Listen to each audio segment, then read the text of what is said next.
భీష్ముడు యుద్ధభూమిలో ఉన్నంత వరకు నేను యుద్ధం చేయను. భీష్ముడు పడిపోయిన తర్వాతే నేను యుద్ధభూమిలోకి అడుగు పెడతాను. భీష్ముడే కర్ణుడిని కురుక్షేత్ర యుద్ధం నుండి బయటికి పంపించాడా, లేక ఆ నిర్ణయం కూడా కర్ణుడే తీసుకున్నాడా? చాలా మంది వెంటనే భీష్ముడు పంపాడు అని చెప్తారు. ఎందుకంటే అందరం సీరియల్స్ చూసి పెరిగాం కాబట్టి. కానీ మహాభారతంలో ఏం జరిగిందో చూద్దాం. పితామహ, మన పక్షంలో పాండవుల పక్షంలో ఎవరు రథి, అతిరథి, మహారథి? అప్పుడు భీష్ముడు ఒక్కొక్క యోధుణ్ణి వర్గీకరిస్తూ చివరికి కర్ణుడి గురించి ఇలా అంటాడు. పరశురాముని శాపం, బ్రాహ్మణుని శాపం, సహజ కవచ కుండలాలను కోల్పోవడం వల్ల కర్ణుడు అర్ధరథి. నా అభిప్రాయం ప్రకారం ఫల్గునుణ్ణి ఎదుర్కొంటే ప్రాణాలతో బయటపడడు.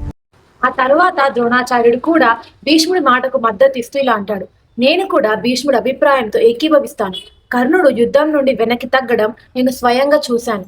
కర్ణుడు దానగుణం కలవాడు, కానీ ఆ గుణమే అతనికి బలహీనత. అందుకే నా దృష్టిలో కూడా అతను అర్ధరథి. ఇది విన్న కర్ణుడు తీవ్రమైన కోపంతో తన స్నేహితుడైన దుర్యోధనుడితో ఇలా అంటాడు. ఈ మందబుద్ధి భీష్ముడికి రథుల శాస్త్రం గురించి ఏం తెలుసు? నన్ను అర్ధరథి అంటాడా? నన్ను ఆయన అర్హుడు కాదంటున్నాను. నా ప్రకారం భీష్ముడే అర్ధరథి. ఓ దుర్యోధన, నువ్వు ఈ గంగాపుత్రుడిని నీ సైన్యాధ్యక్షుడిగా పెట్టుకున్నావు. అండ్ యుద్ధంలో వారియర్స్ కంటే కమాండర్స్ కి పేరు ఎక్కువగా వస్తుంది.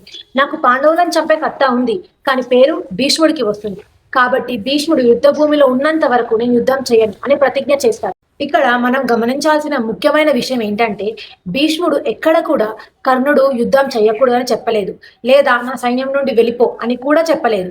అసలు భీష్ముడు సేనాధిపతిగా ఉన్నంత వరకు నేను యుద్ధం చేయను, భీష్ముడు పడిపోయిన తరువాతే నేను యుద్ధ రంగంలోకి దిగుతాను అని చెప్పింది కర్ణుడు. కాబట్టి భీష్ముడు కర్ణుడిని కురుక్షేత్ర యుద్ధం నుండి బయటికి పంపించాడు అనేది సీరియల్స్ లో చూపించే కథ, వ్యాస మహాభారతంలోనేది కాదు.